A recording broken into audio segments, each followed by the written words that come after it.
Tarot reading होती क्या है? पहले आप थोड़ा सा अपने बारे में बताओ।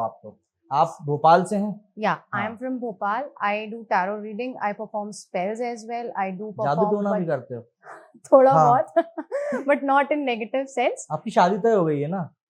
कुछ किया था कि नहीं किया था? नहीं, कुछ नहीं किया उसमें था। नहीं किया था? नहीं, पक्का? खुद के लिए नहीं ये कर तो आप सकते बोल, ना। अच्छा।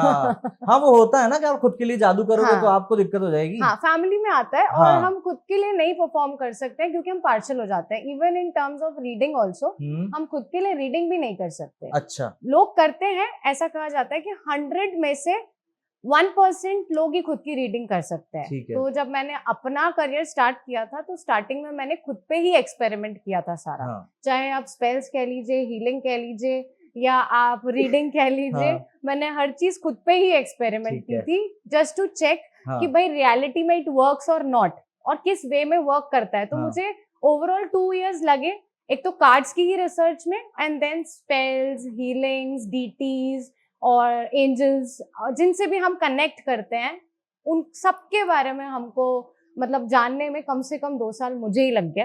तो खुद के लिए it is very difficult. Reason भी, एक तो हम पार्शल हो जाते हैं, ठीक है, और गॉड ने एक चीज कही है कि आप दूसरे के लिए मांगोगे तो जल्दी मिलेगा, खुद के लिए मांगने से उतना जल्दी नहीं मिलेगा। तो हम पार्शियलनेस तो फिर वहां भी आ जाएगी ना।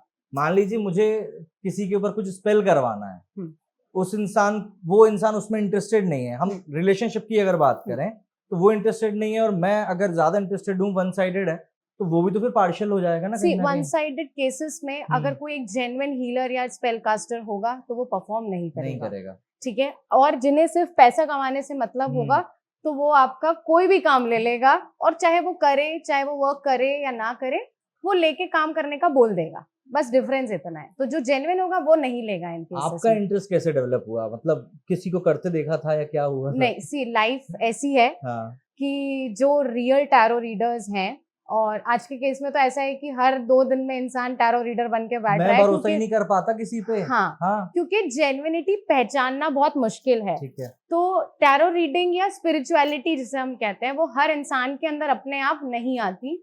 गॉड का एक गेम प्लान होता है जहां पे वो आपको ऐसी जगह थ्रो कर देता है, जब आप नास्तिक होते हो तो वो आपको अपने आप इतनी बुरी सिचुएशन में डालेगा ना कि एट द एंड आपको भीख मांगने भगवान के पास ही जाना पड़ेगा। ठीक है। तो जब आप परेशान होते हो तो वो आपको कहीं ना कहीं किसी ना किसी रूप में स्पिरिचुअल बनाता है। तो ऐसा ही फेज मेरी लाइफ में एक टाइम पे आ गया था, when I face depression, and then the only thing which took me out of this situation was spirituality. तो एक मैम थी जिनसे मैं starting stage of my depression connect हुई थी।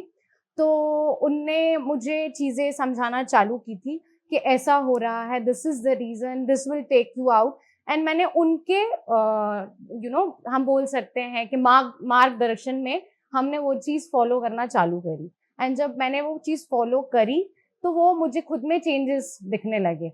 तो सबसे पहला पॉइंट होता है स्पिरिचुअलिटी या इंसान को जज करने का या इसमें आने का, कि वो जब इस चीज में एंटर हो रहा है तो वो खुद को चेंज कर रहा है या नहीं। अगर उसने सबसे पहले खुद को चेंज कर लिया तो वो बन जाएगा, और अगर वो नहीं चेंज कर पाया तो नहीं बनेगा। मतलब अगर मैं पैसा कमाने के लिए इस फील्ड में घुसना चाहूँ तो मैं नहीं कर सकता।